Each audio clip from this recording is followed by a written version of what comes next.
So I had gotten some questions about faders and what they do, what they look like. I thought this would be a great opportunity to do a YouTube video and discuss all of the different options you have with faders. So here we go. We're in design mode here. This is kind of like a little test bed. I threw a whole bunch of faders on here that are doing different things. Double click on fader 1. So it comes up and you have a choice between a fader and a slider. You can name it here. Down here is where we're going to either use OSC control or MIDI control. And if you do that, you have the option of putting the checkbox here that if you're using MIDI control or OSC control, which would be an external controller, MIDI controller, or OSC tablet app, if you want the slider to catch up with that, which probably you would want it to reflect what's going on with the slider, so that's what that check mark is. Then we have our tabs up here for level, playback, and submaster. So under level, a couple options here.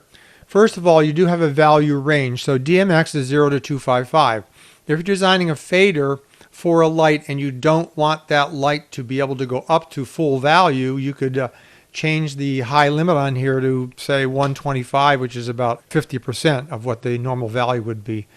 Or you can, on the same token, you can also maybe park it. You can change this to 255 and keep this to 255, which basically means that that fader is going to be on at full value no matter how you do it. So it'd be kind of a technique for parking that light if you needed a light to stay on. Or if you have a light that's malfunctioning and you don't want it to come on, then you could click this and make it to 0 so that no matter anybody moving the fader couldn't accidentally activate that light or send voltage into that light. So a lot of options you could use that for. You've seen how we selected the fixture. So slider 1 up there is using dimmer 1, just controlling one light in this example I have here. And then down here, if you click here, monitor the selected channels and update the slider level. What that means is if I have cues running or I'm running something else that's affecting that particular light, like another slider somewhere, or I have buttons that are activating scenes, the sliders will reflect that. The other thing that happens is when you checkbox this, you also end up with the box on the bottom here that you can actually edit things, and that lights up red, and we'll show you that in a minute. And then we'll come back and explain this little click and go segment here. So let's talk about this for a minute. So we've selected that, and I think we showed this in a previous video. If I go to run mode, and say I'm going to run my cue list here, start out and run this, blackout, and I run the next scene, you can see that the faders are reflecting what's going on in that scene. Now if I decide to change anything, I can drag this back down and change this value.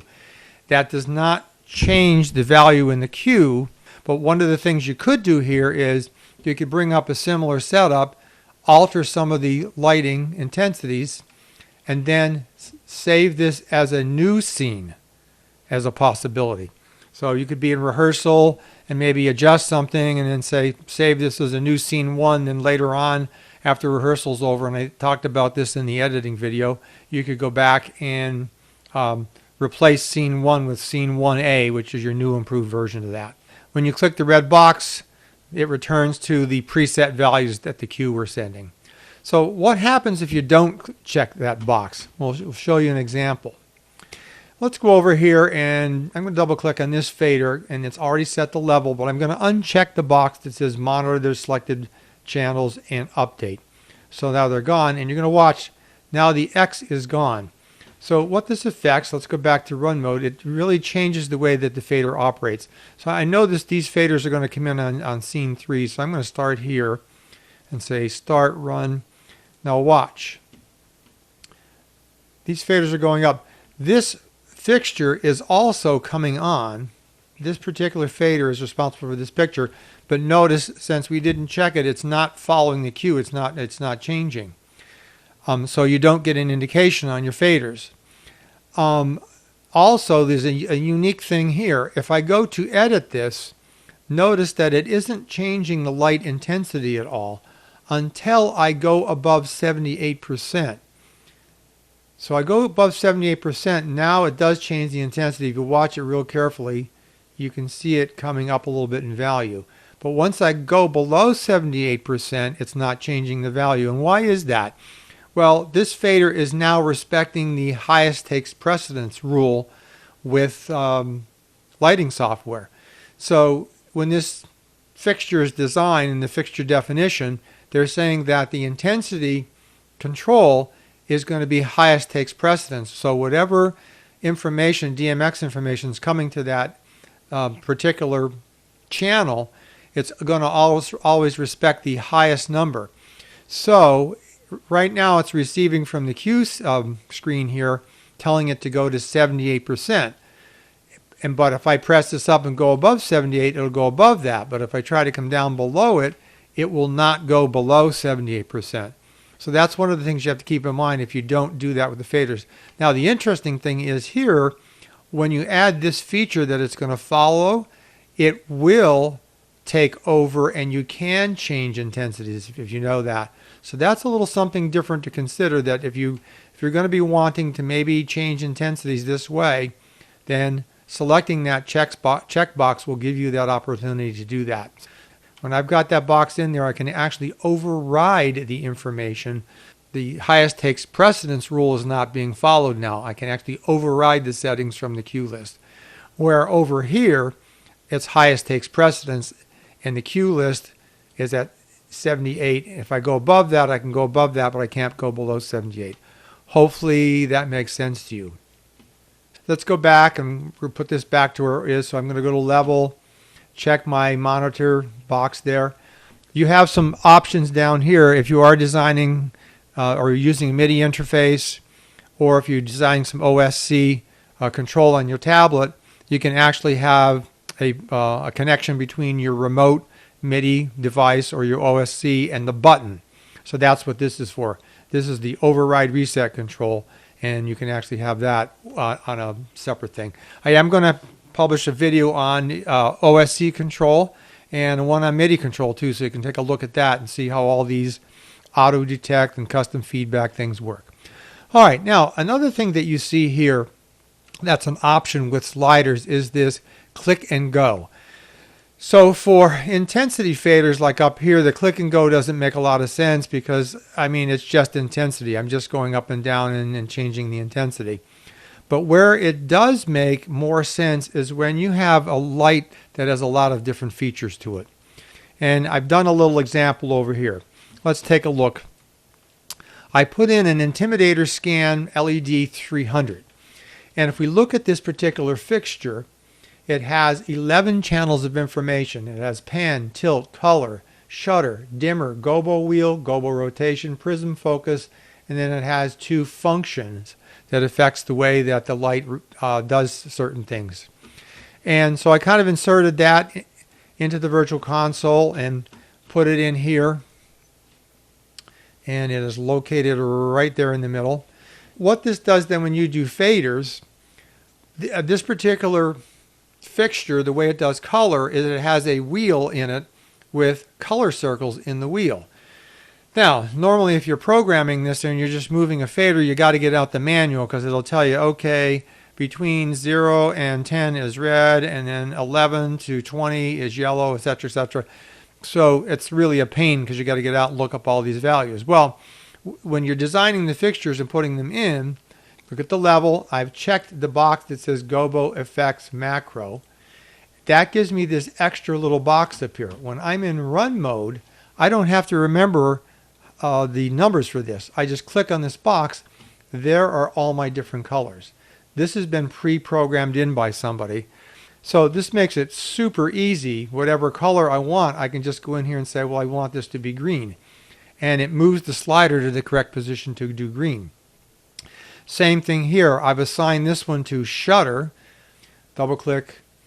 And in level, I've gone down here and selected the shutter channel. So it's responsible for that. And I've selected Gobo Effects Macro. So now when I'm in run mode, I can click this, and here's my shutter options. Close shutter, open shutter, strobing, slow. So if I'm over here, it's a strobing, open and closing shutter, fast. And then here is just open again. So those are my shutter options. Again, super handy because I don't have to remember the values. It's just there. Your dimmer channel, which would make sense, okay?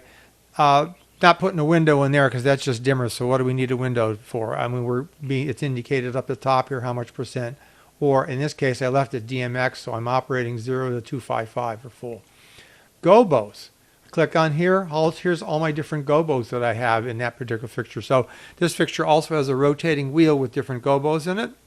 You also have some options down here that's part of the fixture definition, where here it's going to scroll through the gobos. So it would show this one, then this one, then this one, then this one, this one. It's actually it'll show all the different gobos, and it's going to go in a clockwise motion, and then this one would turn the gobo wheel backward and show the gobos in a separate way.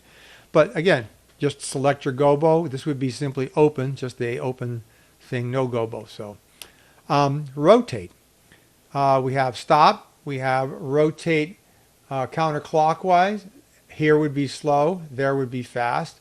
Rotate clockwise, slow to fast. And then this is gobo bounce. So they have a feature where it kind of bounces back and forth, gives you kind of a shake thing with the gobo.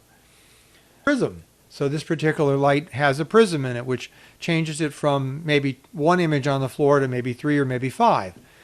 You can just have open, or you can have stop and static prism effect here. Focus. When you're using a light like this, a gobo pattern projected on one section of the stage may be in focus, but when you move it to a different section of the stage, it may get out of focus. It's like, think of a projector. If you focus it on a wall that's close and you get it focused there, it's in focus. But if you move to a wall that's far away, it's going to be out of focus. So this particular fixture actually has an electric lens that actually moves and focuses. And then you have your functions here. There's a number of different functions. Reset gobo wheel, reset pan tilt. So some of these are just reset functions that exist if there's a problem with the light getting a little bit confused as to what position it's supposed to be in. And then we have some more here. Automatic. These are probably some patterns that you can set up that the light would go through some auto patterns on its own without having to be programmed, as well as responding to sound. And again, the manual will tell us what those do. And then we can actually see these operating. I actually added 2 Qs here with the scanner here. Let's start here with that blackout. Now when I go to this next Q, scan Q1, you will see these levers and everything moving here. And you can see everything moving. Whoops. And you can see the dimmer coming up. And then when I go to the next Q, you'll see everything moving. Now, this is kind of a bad example for moving lights, but it brings up another issue here and another possible video that I might put up there. My Qs are fading 3 seconds between one setting of the scan Q1 and another setting, which is fine. Let me go back here. I'll have it go back, and you can see that it's moving across the floor, which is fine for that. But also, if you keep your eye on the color change and the gobo wheel, as it's doing this, it's going through all the different colors and all the different gobos. Probably not something that you would want if you're running an intelligent light fixture like this. You don't want it you want it to be one color, one gobo in one location, and then to quickly change color and gobo in another location. A lot of times what we do is actually turn off the fixture, change the color, the gobo, the focus, and move it to the other location. This is called move in dark. It's the old-fashioned technique of using moving lights called move in dark. And then you turn the intensity back on so the light comes back up. Unless you actually do want to see the gobos changing and the colors changing as it's moving. So again, that's something you have to think about when you're using this software. Do you want them to move in dark? Or do you want to be able to see the changes of everything? Okay, let me put stop this, and we'll say stop all functions. Notice when I click stop all functions, the dimmer comes down. It leaves all the other functions in place. Those are because those are LTP, last takes precedence. So we just talked about highest takes precedence, where the highest DMX value going out is affecting what's going out, the signal to the light. Latest takes precedence, or last takes precedence. I guess it's usually they say latest takes precedence, means whatever the last DMX signal I gave to that channel, that's going to stay at that value until I send it another value. When people are designing fixture profiles for different lights, usually the color, the gobo, the prism, the shutter are latest takes precedence or last takes precedence. So that way the light will stay in that particular setting until you purposely change that. Okay, and that's what you're seeing being displayed here. Everything else, if you're wondering, like, why don't these go back down to 0? It's because they are latest takes precedence, LTP. So they're staying at their most current settings. It's another thing you have to think about when you're programming intelligent lights. So, what's this light going to look like when I bring it up from 0 to an intensity? Are there gobo or color thing already in action here? Is there a shutter in action? Is there something else going on? Intelligent lights kind of make things a lot more complex, so you really have to think through your process. Another option that you have is a playback fader. And that's what I've done with this fader here. And I've actually made it a playback, and then I assigned it. I go in here and I assigned it to scan Q1. Said okay. And this is a playback fader here. And I've assigned this to scan Q2. These were the two scenes that I created using my scan. So now when I raise these faders, they will actually bring up a scene. They will actually bring up a scene. So you can actually do that. You can create scenes over here in your functions, and you have your various scenes. And then you can assign in your virtual console, you can assign a fader to that scene and fade the scene in and out. Let's take a look at what that looks like. I'm going to go live here, and we're going to scan 1. Notice as soon as I start moving this, all the LTP functions like color and shutter and gobo all jumped to the new value because I was on an old value from the Q list. I can show you that again. Let me move this one. Watch them jump. See, they jump immediately, that's more typical than what it's going to do. So this works a little bit differently for the Q list. When we ran this light in the Q list, it was taking its time changing all of these values. But notice when I put it on a scene, it jumps. It's assuming that you don't want to scroll through all those different gobos. You want it to jump to the new gobo. It's assuming that you want it to jump to the new color. All right, so let's go. Hit this scan scene 1. Everything jumps to where I want it except for the intensity, and then I gradually raise the intensity up there. So then I have that new scene in there on the fader. And then when I bring it down, it's going to bring the intensity down, but it's going to leave everything else in place. So the light's gone out, but it's still in the same position on the stage. It's the same color, the same gobo. Now when I do this scene, it's going to jump to another position on the stage. Everything else here is changed also. The intensity will gradually come up as I raise this. Now I did this on purpose. This intensity level only goes up to a DMX value of 129. And by the way, so it did move from this corner of the stage to this corner of the stage. It will only move as fast as your light allows. So even though we are seeing it, the pan and tilt jump here, it's built into the light as far as speed goes. Now, the light will go as fast as it can over to that new location. Again, something that you have to think about when you're programming moving lights. Do you want it to go over that new location really quickly? Do you want it to go slowly? A lot of things to think about. But basically here we're just showing you what we're doing with faders, okay? All right, so I bring this back down. Again, all the LTPs stay where they were. Scan 1, boom. They change out. Now here's an interesting phenomenon here. So I brought this fader up. I'm in scene, scan 1 scene. Everything's where I'm at 100% dim here. Now I bring up scan 2. Everything jumps, but notice that my dimmer is staying at 255. Why? HTP, highest takes precedence.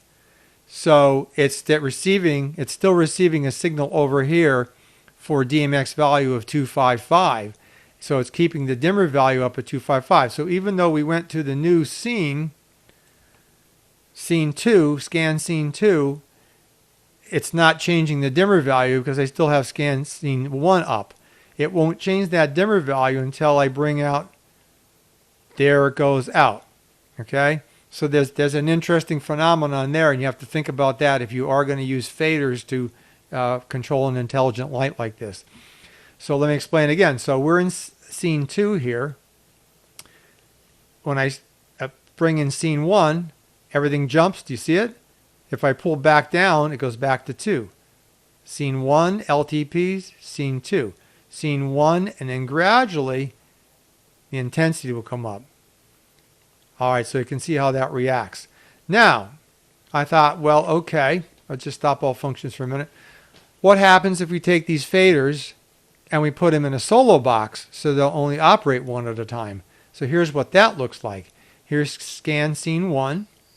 We're going to bring that in. You saw all the LTPs jump, and we're gradually bringing in the dim. Now, it's a solo box. Remember, when you do a solo frame like this, it only allows you to do one thing at a time. So when I start moving this fader, it's going to cut out this scene. Watch. Boom. So immediately it jumped, but notice that it also, your dimmer jumped way down to 0, and we had to bring it back in. So again, the way it works inside of a solo box is totally differently. And notice that these faders are following this, even over here. So hopefully that makes sense to you too. Just a lot of things to consider if you're doing moving lights or intelligent lights. But I did want to illustrate that, where these boxes come from and how those choices come up. Okay, one of the last functions we're going to take a look at here is using a fader as a submaster. So I don't have a submaster up here yet, so I'm going to create one. I'm going to create on the click on the base layer here, put a fader down there on my base layer, and really quickly create this. Let me change the color to yellow so you can see it a little bit better, and maybe change the text color to black. Now I'm in design mode. I'm going to double click this and select Submaster and say switch to Submaster mode. OK. So the way the Submaster works is, if you put it in a frame with other faders, it will affect all the faders in that frame. So if we were to take this frame, this is basically a frame with 4 faders in it. If I were to change the size of this frame and put an extra fader in here and label that as a or make it a submaster, it would affect these 4 faders.